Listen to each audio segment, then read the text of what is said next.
today I have my first harvest from my garden that I can actually preserve, and I'm going to be doing some pickling and some canning. I'm trying to do a variety of different food preservation practices between canning, fermenting, dehydrating, and pickling. I'm kind of not wanting to put all of my eggs in the same basket, so I'm doing a variety of things this year. I have my brand new All-American canner that I bought and I've never used before, so I'm going to pressure can this mess. I don't know if you can see this big batch of green beans from my garden, and then I have a big bag of cucumbers also. Usually I like to lacto ferment cucumbers, and if you're not familiar with that term, think sauerkraut, because that is what lacto fermentation is.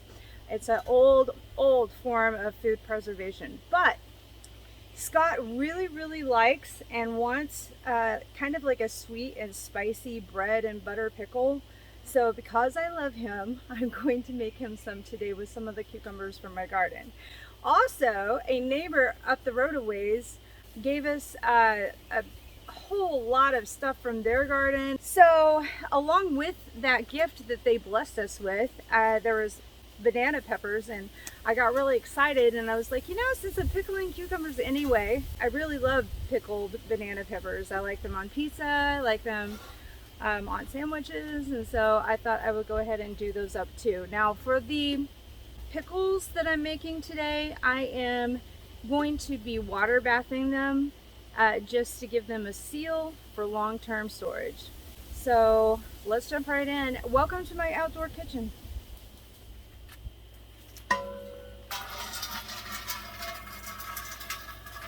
This is my outdoor water plumbing system. It is gravity fed from a tote that is up the hill a ways. And this is how I water my garden. This is how I wash dishes. This is how I brush my teeth. This is my water faucet right now. So.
So it actually felt like I snapped beans for forever.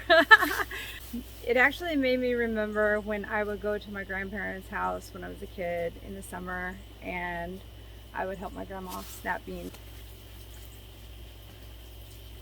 Now I'm going to wash these up real good. Make sure I don't have anything weird going on with them. So I'm actually following a canning book. It's a Kerr canning book that Scott's grandma gave me, and I actually love it. It's got lots of really cool recipes and things in it. So I'm going to be doing like a raw pack or cold pack for these green beans, which just basically means I'm packing the green beans raw into the jar. So I'm going to heat this water up while I pack the jars. So I'm going to pack them in quart jars. Some people may prefer to do them in pints. I'm going to do them in quarts because I I don't know how to cook in like small batches. It's like 5 or more people. That's just how my brain is programmed. And now there's only 3 of us. So, but I'm still cooking these big meals. I'll cook a meal and then we'll have leftovers for a while, you know. They don't mind it, I don't mind it. It also means I don't have to cook every day, so that's kind of cool too. Whew. This fly is gonna go down if he doesn't watch it. Go away, go away.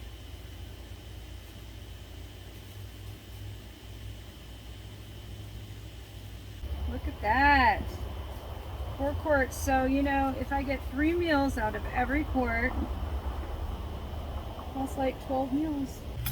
Now this recipe calls for 1/4 teaspoon of salt. I'm sure salt is optional. You probably don't even have to use it if you don't want to. And this is how I buy my salt. It's in bulk. So I am going to go ahead and add a little bit of salt to this, because we don't have any aversions to salt or anything like that.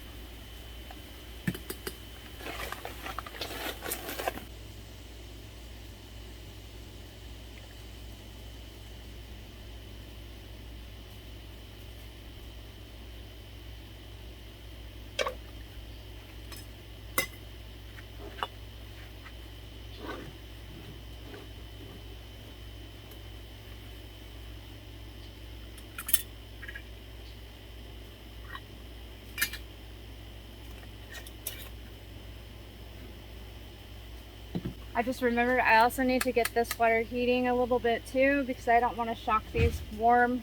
By now they're just kind of hot because I'm using this hot water in here. And so if I submerge them into cold water, you know what happens with glass. So let's not make that mistake today.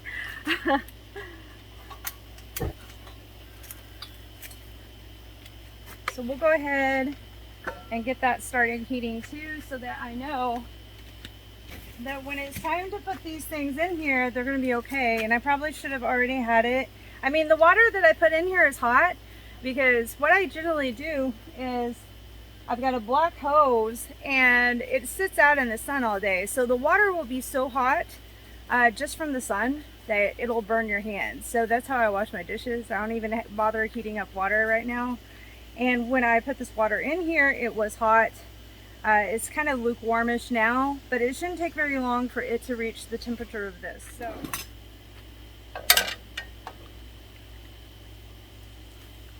oops, I'm kind of getting messy here. At least I'm outside and I don't have to worry about it. One of the joys of cooking outdoors.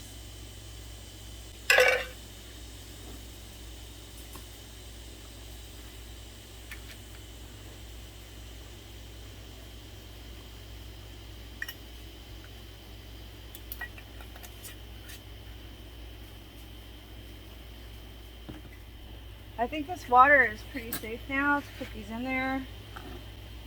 I can't find, I had 2 like of the jar lifter thingies, and I can't find them anywhere since the last time I can. I have no idea where they are.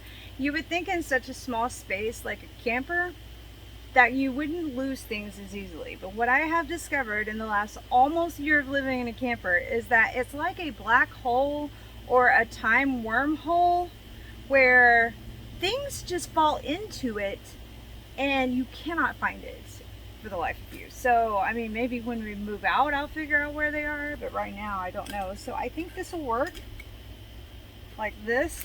I just got to be really careful. I don't know why I flinched. It hit the water and I was like, oh, something's gonna happen. I don't know if it'll work for the big ones though. See, that sucks. I mean, I can put it in by hand. I might just have to really, you know, wash myself when I'm taking it out.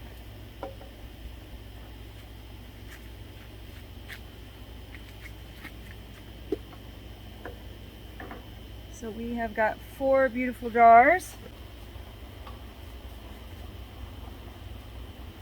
I don't know about you guys, but I can't keep my pot holders looking nice at all, like ever. And it really drives me nuts because I'll buy really nice ones, and then it seems like in 2 days they look like this.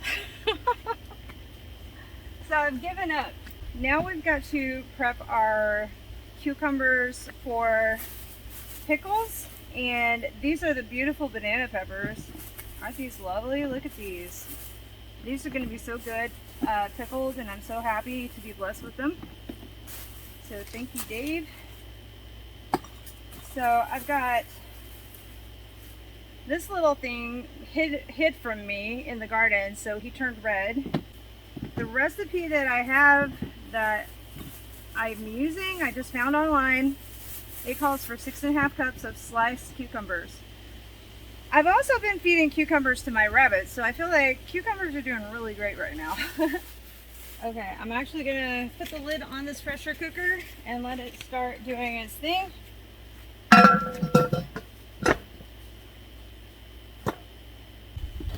Alright, so I'm gonna get started chopping things.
So this recipe that I found for the sweet and spicy bread and butter pickles, I want to say it's a Martha Stewart recipe, just so in case you want to look it up, but it calls for 3 cups of vinegar,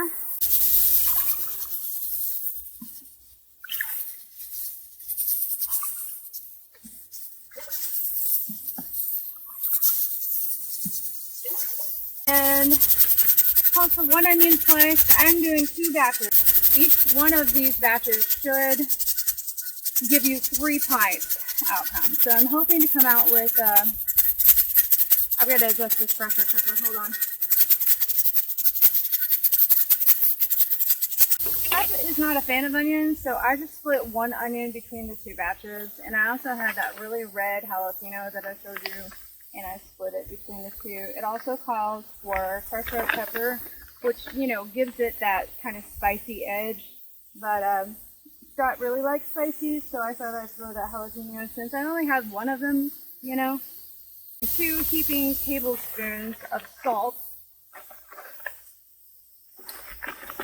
Gotta make sure it's heaping.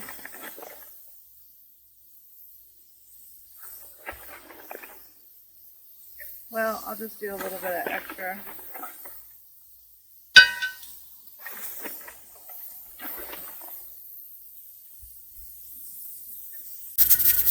Quite a bit of sugar, 2 1/4 cups. Not usually what I use for this, but it works for now.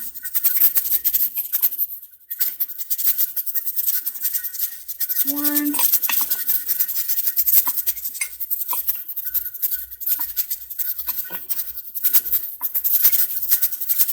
2. Oh, going overboard here. Looking for a 4th. Close enough. So this is all going into the brine. And then 3/4 teaspoon of whole peppercorns, which I have here because I bought it in bulk. And so I'm just storing it in this jar. It's not 3/4, so yeah, it was a heaping teaspoon, but whatever. And then it calls for 1/4 teaspoon of crushed red pepper and 1/4 teaspoon of turmeric or turmeric or however you want to say it, honestly. Doesn't matter to me. So there's that.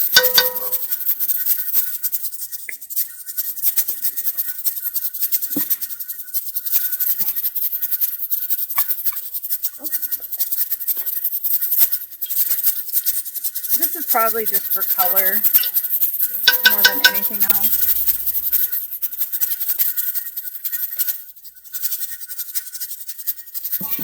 Alright, and then we're going to bring this brine to a boil and then add this cucumber mix and then return it to a boil, and then we're going to ladle it into 3-pint jars. This will hold a double batch.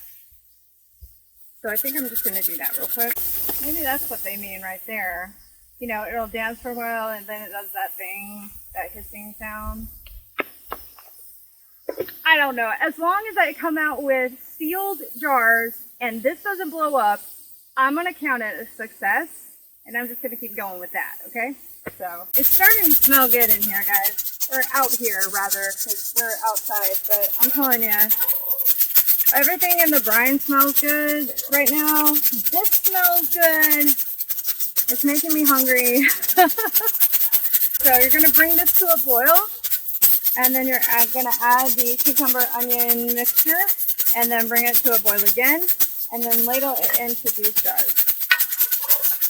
I watch all of these jars because I'm not good at eyeballing a product and being able to say, yeah, this is going to give me 4 quarts. Like, I had no idea how many quarts I would be able to fill with those green beans. So I always go overboard and over-prepare jars just in the case that I need them, because I don't want to go to the hassle of like, oh gosh, I need more jars. Let me wash more jars and sterilize more jars. So I just do it that way because maybe someday I'll get to the point where I'll be like, yeah, this is about 4 quarts worth. You know, maybe that'll happen, but you know, I'm not there yet. So this is what the brine looks like right now. It's got a nice color and it's almost to boiling. So we're going to put the cucumbers in.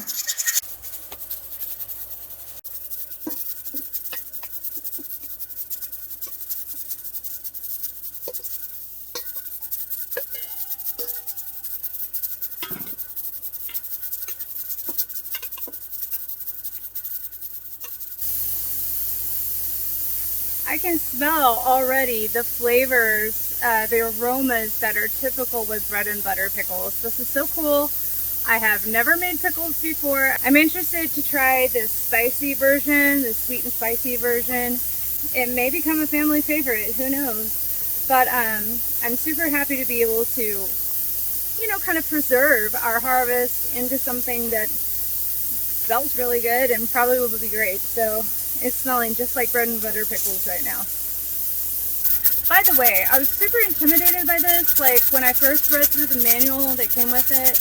And then when I read through it again, I was like, okay, well, I kind of remember all of this stuff and it's starting to kind of make sense. But actually following through the steps, and this is how I learn stuff, I have to actually do it along with the instructions at each step for me to learn and for it to click. So now that I've done it, this is super easy. There's no seals, there's no gaskets. I mean, this isn't typical at all, and I love the gauge on it. It's definitely worthwhile, and it's going to last me the rest of my life. So this will be something I can pass on to my kids, you know. Gosh, it smells just like bread and butter pickles. I can't believe it. Scott's going to be so happy and proud when he comes home.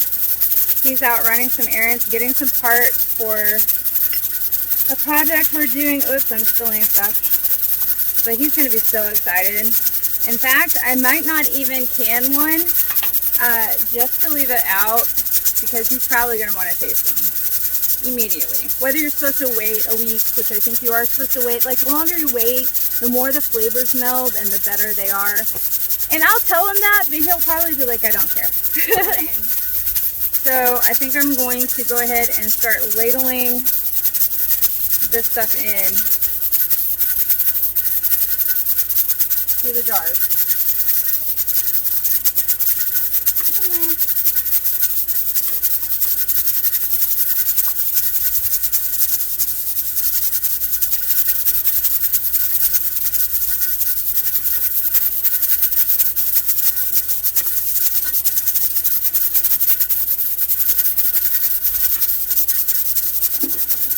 amiss to bring out a knife, but I didn't, so I'm improvising at this point.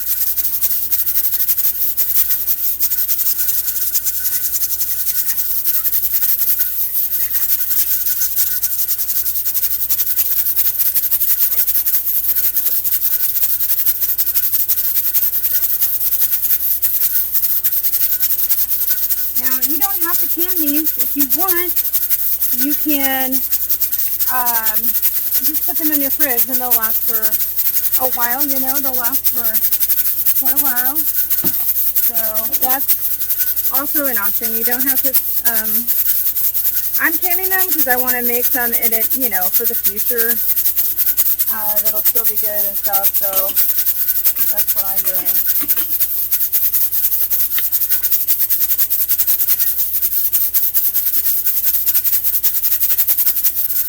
We'll see how long these last throughout the year. And then that will give me an idea of how many I need to make next year.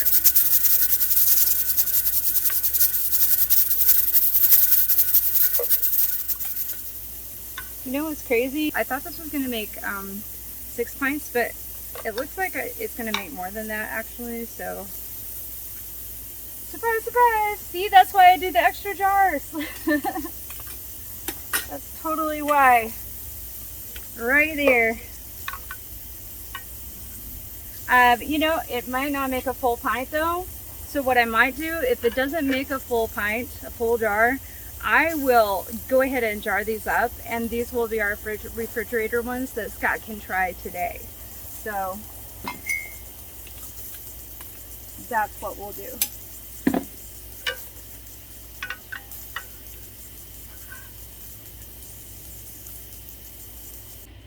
Aren't these, here, let me come closer.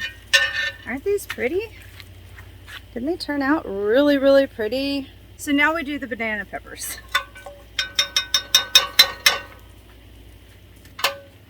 Okay, now while my green beans are still cooling in the pressure canner, I am going to move on to making the pickled banana peppers. I've already got them chopped up or sliced. And the recipe is really simple. It's kind of similar to the bread and butter pickles, but I think the biggest difference is there's a lot less sugar. It calls for 2 cups of white vinegar. And then it calls for 2 cups of apple cider vinegar. Now, the only apple cider vinegar I have on hand right now is stuff that I made myself.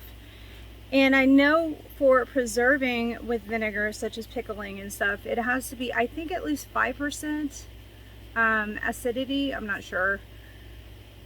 My memory fails me at this point while I'm on camera.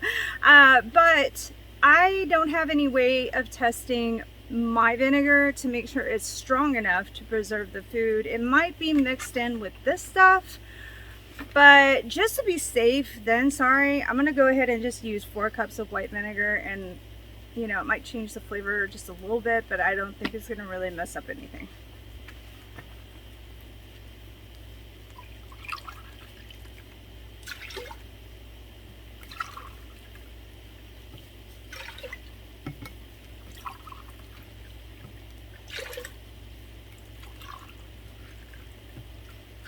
And then it calls for 1 cup of sugar, 1 teaspoon of mustard seeds again, and then the sugar, and really that's the only thing that is to this. There's nothing else involved in this recipe. It's really simple.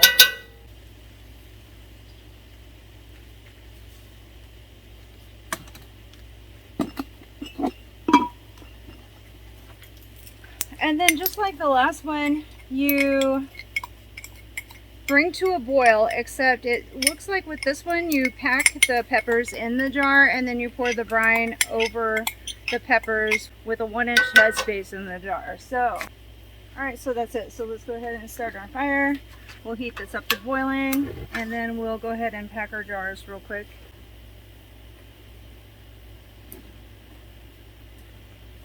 Yeah, this is gonna fill a quart, so cool.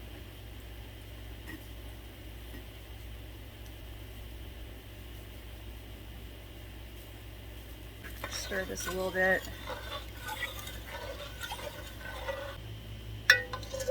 All right, now we're gonna pour this over our banana peppers.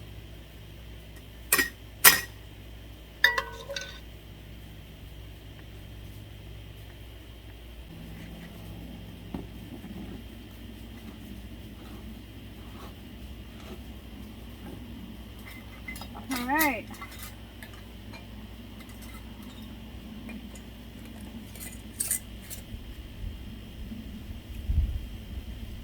So we got 1 quart jar.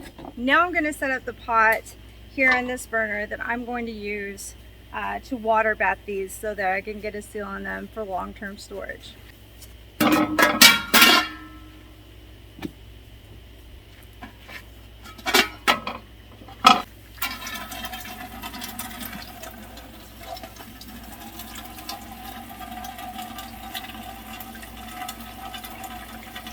This is not actually a water bath canner. It is a pressure cooker that I picked up at a yard sale. Well, it's like a Presto pressure cooker slash canner, it says on the paperwork, but I did use it for canning a couple of times, but it has no dial or gauge on it like this one does. It just has the weight, and you just kind of have to guess with the jiggles. And so I mean, it worked, and I still have stuff in my pantry that I canned last fall, so you could use it as such. But it's really big, and it has the racks, you know, because it is kind of a pressure canner slash cooker. So I thought I would use it to water bath these jars. Any big pot that or pan that you have, as long as it's big enough, you can do that. And you don't even have to have a rack. You can use like a dish towel in the bottom of the pot to keep your jars from hitting the surface of the bottom. Like, I've done that too. So I mean, you don't have to have super fancy equipment or anything. I'm just saying. You can make a lot of things work. Okay, so I'm all finished. I have everything out of the canners, and they're just cooling here on the table. Thank you so much for spending a day in my outdoor kitchen. I've really enjoyed it, and I hope you did too. I hope you come back and spend more time with me as we harvest and preserve the food. If you do like this video, you might consider liking it and subscribing to the channel so you don't miss anything coming up. Until the next time, see ya.